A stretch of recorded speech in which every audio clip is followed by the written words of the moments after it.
Next part. When it comes to role-based security group, a role-based security works on organization level. Now, what do you understand or what do you mean by organization level? To create a group, right? Or to I'll tell create you, the a first role. step is not, no, the first step is not to create a group. The first step will be to create a role. Role, right? Okay. Okay. So that role will Then, have the access, right? no, The role will have the Ro- field access, or how you no, will show again, that? no, again, don't get confused. I have not shown you the process. Okay. Okay. But if you're asking about the process, the first thing is the role has to be created. Then Hmm. you create a role-based security group. Correct.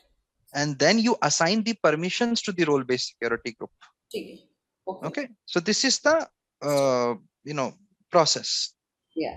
But right now, I'm not talking on that. What I'm trying to tell you is a role-based security group works on organization level. Yeah. And what is this organization level? Different department. Different department. Okay, that's fine. Anything else apart from departments? You use the Workday terminology. So what do we have as a department in Workday? Organize. Supervisory organization. Supervisory organization. Yeah. Okay. Organization level means different departments, and department here it's supervisory organization. Absolutely correct. What about others? I give you an example in the beginning of an accountant, right? So what is the accountant's role? What would an accountant do? Manage financial data. Financial transactions or data. And how will they get access to that? Through security. They will need a cost center data. They will need various kind of They will reports. only need cost center data. Okay. To how, where is the finance captured? Finance details are captured in cost center. That's what we learned, that we create cost centers because our data is captured in that. Correct. Yeah. So if our data is captured in a cost center, then we can't do anything. We will have to give the access of the cost centers to the accountant. Then only they will be able to perform their day-to-day activity. So what is a cost center? It is a predefined organization. Yes. Hmm. Right. Yeah. So according to the roles and responsibilities, guys, you need to ensure you are only giving that access which is required. If you're giving access of supervisory organization to an accountant, then that is a wrong assignation. You cannot do it. They will be able to make the changes in the supervisory organization. Are they allowed to do it? No. No, No. right? Yeah. So you have to be very specific when you have to give the permissions. And as I stated, you are giving a permissions on the roles. Basically, what is that person going to do in the organization, right? So as per that, you will give the options to perform only on the organization level. So a role is enabled for organization, whether it is predefined, custom, or supervisory. It does not matter, but a role will be assigned on that. Hmm. Okay. Okay. Okay. Does it make sense? Yes. You see this option, role-based security group. It works on organization level. Now, what are the organizations? I have predefined organization, region, cost center, location, company, and their hierarchy, custom organization, and supervisory organizations. Okay. So Yes. if I have to create a role, I will have to mention that I'm creating this role for which type of organization. Okay. That is what you have to remember. Now, someone asked me that what is the process? How do we actually go ahead and create a role or a security group, right? So the first step is, if I have to create a role-based security group, I have to go ahead and first of all create a role. Okay. We'll come to the user-based security group in some time, but let's first understand the role-based security group. See, so let's create a security group which will have the HR partner permissions, which will be there. So access to compensation, personal information, right? Now, what will happen? A role-based security group is applied on an organization level. Now, there are steps. We have to remember that. Hmm. The first step is when we have to create a role-based security group, we'll have to first of all create a role. Okay. Then we will create a role-based security group. The third step is assign the role to that security group, and then you assign the permissions to that security group. Clear to Yeah. everybody? Yes. Yes. Okay. Do you want me to configure it today, or you want me to basically explain you user-based security group also and then configure it? How do you want to go ahead? Yeah, We better to proceed explain complete user role based. based, I guess. We'll be clear on that. Okay. I mean, anyways, I have to start both, right? So that's the reason I'm asking you. Because we are left with hardly 10 minutes. So if I start the configuration of role-based security group, it will not finish in 10 minutes. It will take approximately 20-25 minutes. So better to explain about user based security group. Yeah, let's understand the user-based security group, and then tomorrow when we meet, we will again, start with role-based only. Okay. Okay. Yeah. So guys, we understood, right? The role-based security groups works on organization level. Now, organization level could be anything predefined, custom, or supervisory. Okay. So you have Yeah. to define the organization Organization. where my role is going to perform that activity. Okay. So if you have defined it correctly, then there will be no challenges. Absolutely everything will be smooth. If the permissions are defined wrong, there could be a lot of escalations. Imagine that someone is able to change the compensation data for other employees. Yeah.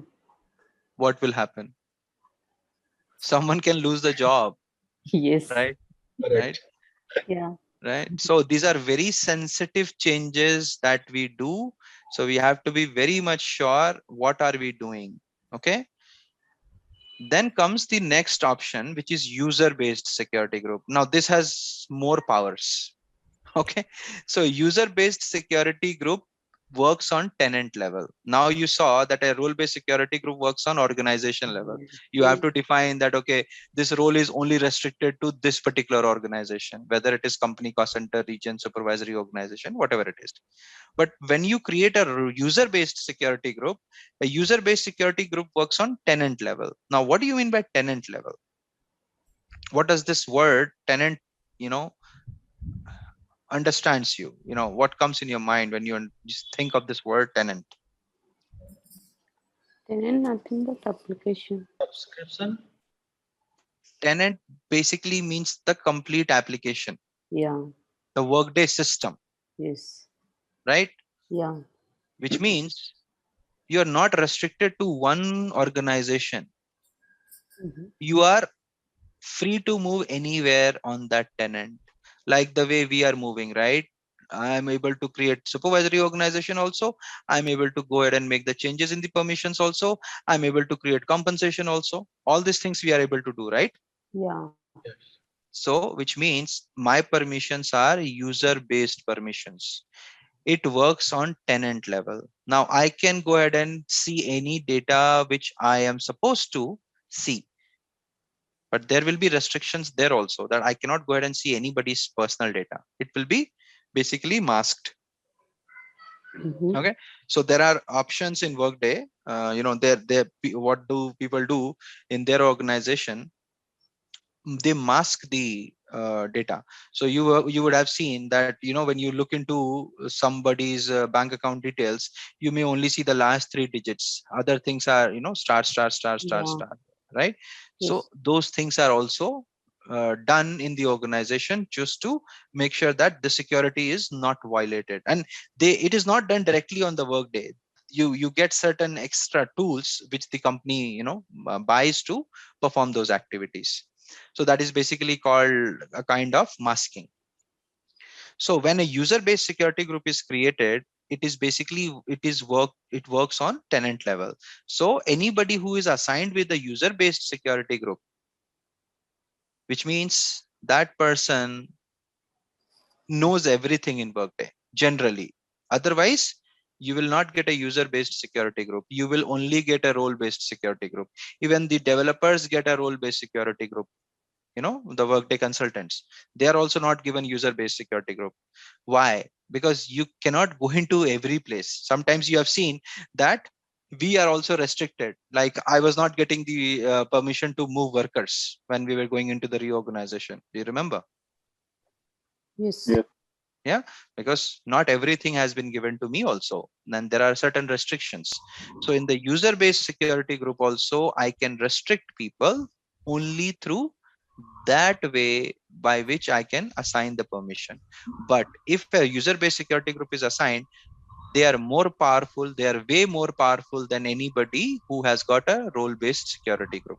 Yeah, I will tell you. So when I say user Uh-huh. based security group, it works on tenant level. Now when I say tenant level, somebody who can make the changes inside the tenant, who can make the setup changes, who can actually go ahead and move into any Okay. part of the tenant, like what we are doing right now. I'm able to create compensation also, I'm able to create organizations also, I'm able to create job profiles also.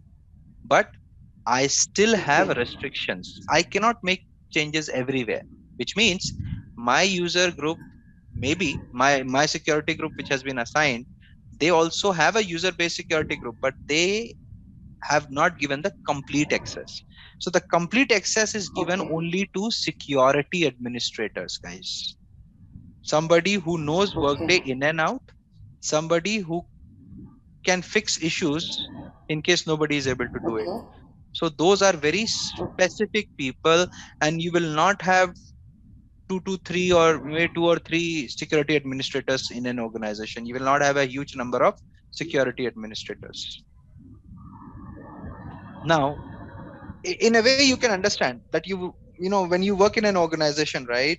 So let's say your laptop that you have been, you that have been assigned to you from the organization, right? So what Hmm. happens in that? That your system crashes. Let's say your Microsoft Office is not working anymore. What would you do?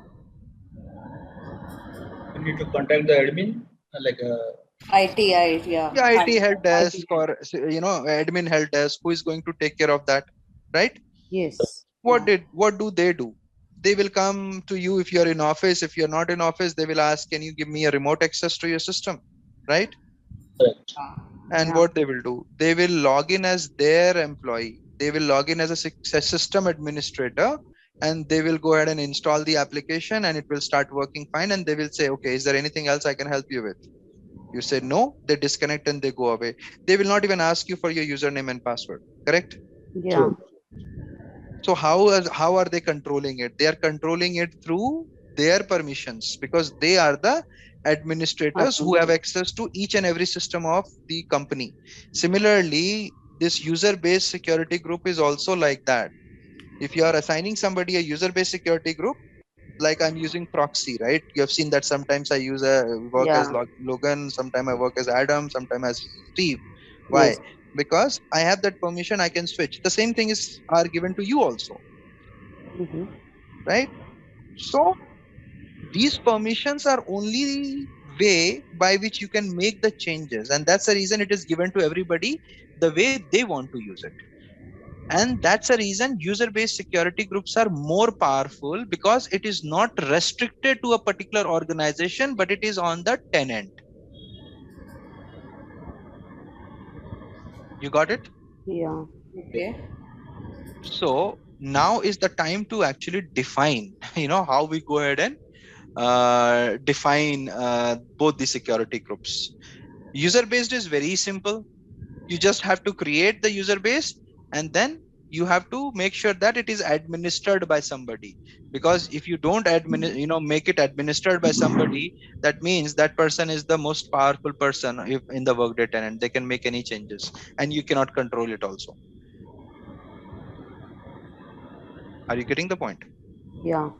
So we will see how to control that, and how do we create a role based security. Okay, but for that purpose, first of all, I'll have to create a role. Now we have got 4 minutes, and uh, so I'll just explain you the steps, guys. To create a role, there is a task called maintain assignable role, and there are three mandatory things that we have to do there. So whatever role you are creating, you have to put the name of the role. Let's say I'm creating a HR executive role. Okay. So as per the role, what will a HR executive do? You have to think. Tell me, what will HR executive do? HR executive will do all